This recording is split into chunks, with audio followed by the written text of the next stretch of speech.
ગુરુજન, ગ્રામજનો તથા મારા વહાલા વિદ્યાર્થી ભાઈ બહેન, આજનો મારો વિષય છે બેટી બચાવો બેટી પઢાઓ. સમગ્ર ભારતમાં દીકરીઓને શિક્ષિત બનાવવા અને દીકરીઓને ભણાવવા માટે આપણા દેશના પ્રધાનમંત્રી શ્રી નરેન્દ્રભાઈ મોદી દ્વારા દીકરીઓના નામે એક યોજનાની શરૂઆત કરવામાં આવી હતી, જેનું નામ છે બેટી બચાવો બેટી પઢાઓ. આ યોજનાની શરૂઆત 22મી જાન્યુઆરી 2015ના દિવસે હરિયાણા પાણીપત શહેરમાં કરવામાં આવી હતી.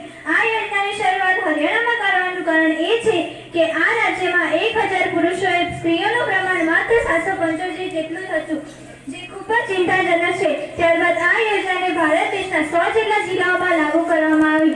ભારતની દીકરીની વેતનને વંચ આપવા અને તેમને ભણાવવા માટેના આ કાર્યક્રમને ઘણા લોકોએ વખાણ્યો છે. આનો મુખ્ય હેતુ દીકરી પગભર બને અને પોતાનો અધિકાર મેળવી શકે તે છે. આપણે 2011ની વસ્તી જોઈએ તો 0 થી 6 વર્ષની દીકરીઓમાં સતત ઘટાડો થયો છે. આજે દરેક સમાજ દીકરી પ્રત્યે તિરસ્કાર ભાવના દર્શાવે છે.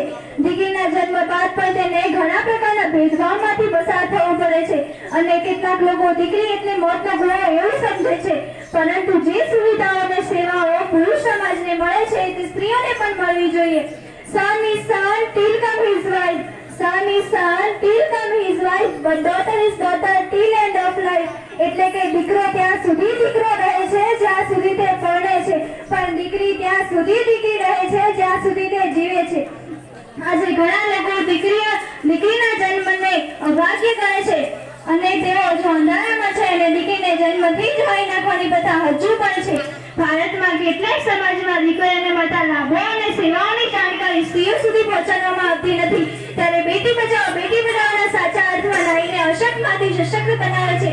પ્રધાનમંત્રી કહ્યું છે કે દવાખાના જીવન આપવા માટે છે, જીવન ખતમ કરવા નથી. તો આપણે પણ સંકલ્પ લઈએ અને દીકરો દીકરી એક સમાન ગણી તેને સમાજમાં મોભાનું સ્થાન આપી. તમે તમારી દીકરીને દીકરો કે બેટા કહીને બોલાવી શકો છો, પણ તમે તમારા દીકરાને દીકરી કે બેટી કહીને બોલાવી શકતા નથી. આ જ તો વાત છે કે દીકરીઓ હંમેશા ખાસ હોય છે.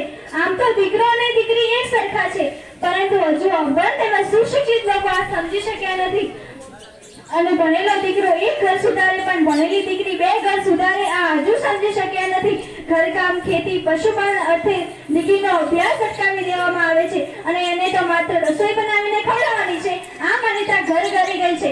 બેટી પણ એક વ્યક્તિત્વ છે, તેની પણ લાગણીઓ અને ઈચ્છા હોય છે, તેની પણ શક્તિઓ હોય છે. આપણે આજના વર્તમાન સમયને ધ્યાનથી જોઈએ તો સ્ત્રીઓ પુરુષોની બરાબરી પર આવી ગઈ છે અને ઘણી બાબતમાં જેમ કે ભણવામાં તો ઘણી આગળ આવી ગઈ છે. ઘરની સાથે સાથે બહારની જવાબદારી ઉપાડવાની પણ તેનામાં ગજબની તાકાત